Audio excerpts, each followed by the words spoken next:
Olá! Hoje a gente vai mergulhar fundo em um dos capítulos mais impressionantes e, sinceramente, assustadores de toda a Bíblia, Apocalipse, capítulo 8. A gente acompanhou a abertura dos 6 primeiros selos, certo? Vimos cavaleiros, catástrofes e agora chegamos num ponto de virada total, porque a abertura do 7º selo não traz só mais um julgamento. Na verdade, ela dá início a uma fase completamente nova e terrível dos juízos de Deus. Vamos ver juntos como o céu se cala e a própria natureza começa a desmoronar. E a primeira coisa que a gente encara aqui é uma pergunta que deixa qualquer um curioso. Os capítulos anteriores de Apocalipse são cheios de som, né? Adoração sem parar, vozes que parecem trovões, o cântico dos anjos e dos anciãos, e de repente, silêncio. Tudo para. Fica a pergunta: por que essa pausa tão drástica? Depois de tanto barulho de adoração, por que o céu, de uma hora para outra, mergulhou nesse silêncio absoluto?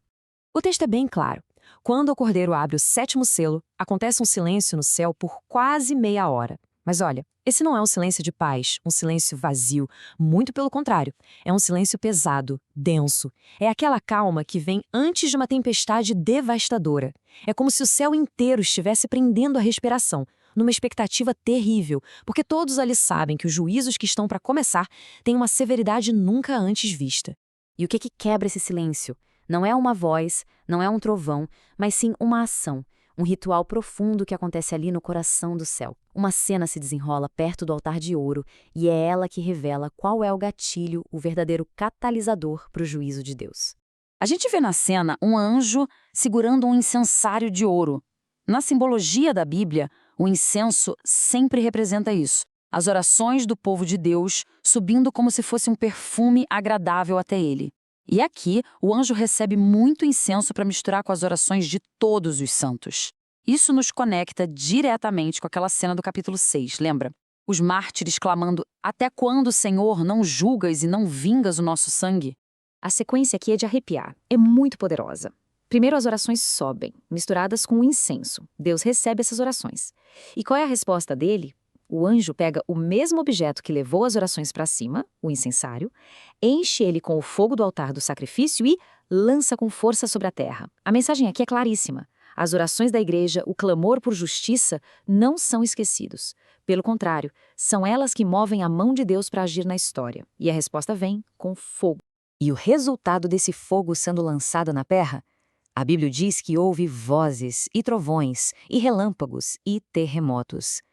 E é isso que nos leva direto para a próxima fase do juízo, as 7 trombetas, que estão prontas para serem tocadas por 7 anjos. E aqui é muito importante a gente entender uma diferença teológica. Os juízos dos selos que vimos antes, em grande parte, eram consequências da própria maldade humana que Deus permitiu acontecer. O anticristo, a guerra, a fome. Eram o que chamamos de juízos permissivos. Agora, com as trombetas, é diferente. São juízos diretos, sobrenaturais, de Deus. Eles não começam na terra, eles vêm do céu. E o alvo? O próprio ecossistema, a criação que a humanidade tantas vezes adora no lugar do Criador. E então, com os anjos preparados, começa um verdadeiro colapso sistemático do mundo natural. As 4 primeiras trombetas vão dar golpes certeiros, devastadores, nos pilares que sustentam a vida na Terra. O primeiro anjo toca a trombeta. E reparem na fração que vai aparecer o tempo todo a partir de agora: 1/3. Isso mostra que o juízo é extremamente severo, incapacitante, mas ainda não é total. É uma destruição parcial, mas numa escala que o mundo nunca jamais viu. A primeira trombeta atinge a vegetação. Imagina a cena: saraiva e fogo, misturados com sangue, caindo do céu. O resultado? 1/3 de todas as árvores do planeta queimado. E mais, toda a grama, toda a erva verde é queimada. Pensa no impacto ecológico disso. A perda de oxigênio, de alimento, de abrigo. A base da cadeia alimentar da Terra simplesmente incinerada. Logo em seguida, o segundo anjo toca sua trompeta. O juízo agora sai da terra firme e vai para o oceano, essa imensidão que é fonte de tanta vida e também do comércio mundial. Algo descrito como um grande monte ardendo em fogo é jogado no mar. O efeito é catastrófico. 1/3 do mar vira sangue, nos lembrando das pragas do Egito. 1/3 de toda a vida marinha morre. E, para completar, 1/3 de todos os navios que estão no mar é destruído. É um golpe duplo, no ecossistema marinho e na economia global, tudo ao mesmo tempo. Vem o terceiro anjo e toca. Dessa vez, o que cai do céu é diferente. Uma grande estrela, queimando como uma tocha. E ela tem um nome bem sinistro: absinto. E a palavra absinto, na sua origem, significa amargura. E essa estrela amarga atinge justamente as fontes de água potável. 1/3 dos rios e das nascentes se torna amargo, venenoso. A própria água, que é essencial para viver, se transforma numa causa de morte para muita gente que bebe dela. Aquilo que deveria sustentar a vida, agora a destrói.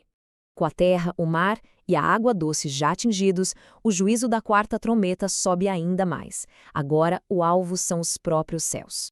1/3 do sol, 1/3 da lua e 1/3 das estrelas são feridos, como diz o texto. Eles perdem 1/3 do seu brilho. Isso joga o mundo numa escuridão parcial, o tempo todo. O dia já não tem a sua luz total e a noite se torna ainda mais escura. É uma quebra da ordem fundamental da criação, afetando o tempo, o clima e, com certeza, a mente das pessoas.